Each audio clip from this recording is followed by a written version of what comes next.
بسم اللہ الرحمن الرحیم۔ السلام علیکم ورحمۃ اللہ وبرکاتہ۔ جنت میں لے جانے والے اعمال۔ ہنستے ہوئے جنت میں داخلہ۔ نبی کریم صلی اللہ علیہ وآلہ وسلم نے ارشاد فرمایا کہ بے شک وہ لوگ جن کی زبانیں ہمیشہ اللہ تعالیٰ کے ذکر سے تر رہتی ہیں وہ ہنستے ہوئے جنت میں جائیں گے۔ مسلمانوں کو سلام کرنا۔ حضرت ابن عمر رضی اللہ عنہ سے مروی ہے کہ نبی کریم صلی اللہ علیہ وآلہ وسلم نے ارشاد فرمایا، جس شخص نے ایک دن میں 20 مسلمانوں کو سلام کیا، وہ چاہے ایک جگہ بیٹھے ہوں یا الگ الگ ہوں، پھر اس شخص کا اسی روز انتقال ہو جائے تو اس کے لیے جنت واجب ہو جاتی ہے، اور رات کا بھی یہی حکم اور فضیلت ہے۔ دو چیزوں پر جنت کی ضمانت۔ ساحل بن سعد رضی اللہ عنہ سے روایت ہے کہ نبی کریم صلی اللہ علیہ وآلہ وسلم نے ارشاد فرمایا، جو شخص میرے واسطے اس چیز کا ذمہ دار ہو جائے جو اس کے دونوں جبڑوں کے درمیان یعنی زبان اور جو اس کی دونوں ٹانگوں کے درمیان ہے یعنی شرمگاہ، تو میں اس کے لیے جنت کا ذمہ دار ہوں۔ ان دونوں اجزاء کی حفاظت کر لی جائے تو جنت کا داخلہ ہو جائے گا۔ بیمار کی عیادت کرنا۔ ابو ہریرہ رضی اللہ عنہ سے روایت ہے کہ رسول اللہ صلی اللہ علیہ وآلہ وسلم نے ارشاد فرمایا، جو کسی بیمار کی عیادت کے لیے یا اپنے مسلمان بھائی کی ملاقات کے لیے جاتا ہے تو ایک فرشتہ پکار کر کہتا ہے کہ تم برکت والے ہو، تمہارا چلنا بابرکت ہے اور تم نے جنت میں ٹھکانہ بنا لیا۔ بہنوں بیٹیوں کی پرورش۔ حضرت ابو سعید خدری رضی اللہ عنہ سے روایت ہے کہ رسول اللہ صلی اللہ علیہ وآلہ وسلم نے ارشاد فرمایا، جس شخص کی 3 بیٹیاں یا 3 بہنیں ہوں یا 2 بیٹیاں اور 2 بہنیں ہوں اور وہ ان کے ساتھ اچھا معاملہ رکھے اور ان کے حقوق کے بارے میں اللہ تعالیٰ سے ڈرتا رہے تو اس کے لیے جنت ہے۔ یتیم کی کفالت۔ حضرت عمر بن مالک تشیری رضی اللہ عنہ فرماتے ہیں کہ میں نے رسول اللہ صلی اللہ علیہ وآلہ وسلم کو یہ ارشاد فرماتے ہوئے سنا، جس شخص نے ایسے یتیم بچے کو جس کے ماں باپ مسلمان تھے اپنے ساتھ کھانے پینے میں شریک کیا یعنی اپنی کفالت میں لے لیا، یہاں تک کہ اللہ تعالیٰ نے بچے کو ان کی کفالت سے بے نیاز کر دیا یعنی وہ اپنی ضروریات خود پوری کرنے لگا، تو اس کے لیے جنت واجب ہو گئی۔ حافظ قرآن۔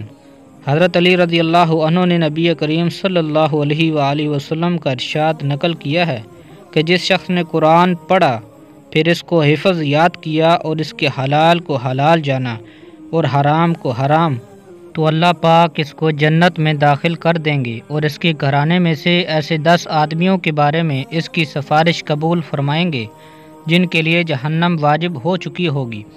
سورۃ اخلاص کی برکت۔ حضرت ابو ہریرہ رضی اللہ عنہ فرماتے ہیں کہ میں ایک مرتبہ نبی کریم صلی اللہ علیہ وآلہ وسلم کے ساتھ آیا، آپ صلی اللہ علیہ وآلہ وسلم نے ایک شخص کو قل هو اللہ احد پڑھتے ہوئے سن کر ارشاد فرمایا، واجب ہو گئی۔ میں نے پوچھا، یا رسول اللہ صلی اللہ علیہ وآلہ وسلم کیا واجب ہو گئی؟ نبی کریم صلی اللہ علیہ وآلہ وسلم نے ارشاد فرمایا، اس شخص پر جنت واجب ہو گئی۔ جنت کے محلات۔ حضرت معاذ بن انس رضی اللہ عنہ سے روایت ہے کہ نبی اکرم صلی اللہ علیہ وآلہ وسلم نے ارشاد فرمایا، جس شخص نے 10 مرتبہ قل هو اللہ احد پڑھی، اللہ تعالیٰ جنت میں اس کے لیے ایک محل بنا دیں گے۔ حضرت عمر رضی اللہ عنہ نے عرض کیا، یا رسول اللہ صلی اللہ علیہ وآلہ وسلم پھر تو میں بہت زیادہ پڑھا کروں گا۔ رسول اللہ صلی اللہ علیہ وآلہ وسلم نے ارشاد فرمایا، اللہ تعالیٰ بھی بہت زیادہ اور عمدہ ثواب دینے والے ہیں۔ جنت کا دروازہ۔ حضرت سعد رضی اللہ عنہ سے روایت ہے کہ نبی کریم صلی اللہ علیہ وآلہ وسلم نے ارشاد فرمایا، کیا تمہیں جنت کے دروازوں میں سے ایک دروازہ نہ بتاؤں؟ میں نے عرض کیا، ضرور بتلائیں۔ ارشاد فرمایا، وہ دروازہ لا حول ولا قوت الا باللہ العلی العظیم ہے۔ ایک روایت میں ہے کہ لا حول ولا قوت الا باللہ العلی العظیم کو جنت کے پودے فرمایا گیا ہے۔ 12 رکعت سنت مؤکدہ۔ ام المؤمنین ام حبیبہ رضی اللہ عنہ سے روایت ہے کہ نبی کریم صلی اللہ علیہ وآلہ وسلم نے ارشاد فرمایا کہ جو شخص رات دن میں 12 رکعت علاوہ فرض کے پڑھے اس کے لیے جنت میں ایک گھر تیار کیا جائے گا، 4 ظہر سے پہلے اور 2 ظہر کے بعد اور 2 مغرب کے بعد اور 2 عشاء کے بعد اور 2 فجر سے پہلے، مرتے ہی جنت میں داخلہ۔ حدیث شریف میں آیا ہے کہ جو شخص ہر فرض نماز کے بعد آیت الکرسی پڑھ لیتا ہے، اس کو موت کے سوا اور کوئی بھی چیز جنت میں جانے سے نہیں روک سکتی، یعنی مرتے ہی جنت میں جائے گا۔ ایک دوسری حدیث میں ہے کہ جو شخص فرض نماز کے بعد آیت الکرسی پڑھ لیتا ہے، وہ دوسری نماز تک اللہ تعالیٰ کی حفاظت میں رہتا ہے۔ جنت کا یقینی داخلہ۔ حدیث شریف میں آیا ہے کہ جس شخص کی زبان پر آخری بات لا الہ الا اللہ ہوگی وہ جنت میں ضرور داخل ہوگا۔ جنت واجب ہو گئی۔ حدیث شریف میں آیا ہے کہ جس شخص نے یہ کلمات کہہ لیے اس کے لیے جنت واجب ہو گئی۔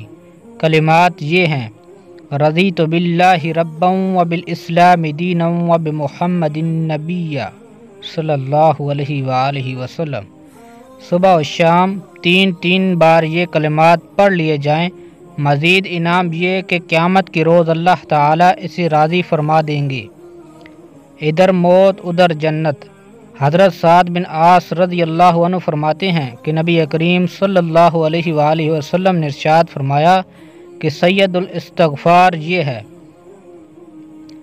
اللہم انت ربی لا الہ الا انت خلقتنی وانا عبدک وانا علی عہدک ووعدک ما استطعت اعوذ بک من شر ما صنعت ابوء لک بنعمتک علی وابوء بذنبی فاغفر لی فإنہ لا یغفر الذنوب الا انت۔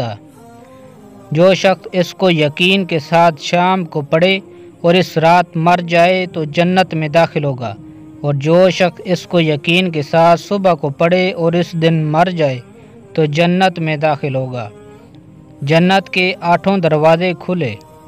حضرت عمر بن خطاب رضی اللہ عنہ سے روایت ہے کہ نبی کریم صلی اللہ علیہ وآلہ وسلم کا ارشاد ہے کہ جو شخص وضو کرے اور اچھی طرح کرے، یعنی سنت اور آداب کی رعایت کے ساتھ، پھر یہ دعا پڑھے: اشہد ان لا الہ الا اللہ وحدہ لا شریک لہ واشہد ان محمدا عبدہ ورسولہ، تو اس کے لیے جنت کے 8 دروازے کھول دیے جاتے ہیں کہ وہ جس دروازے سے چاہے داخل ہو۔ اللہ پاک عمل کرنے کی توفیق عطا فرمائے اور جنت کا مستحق بنائے۔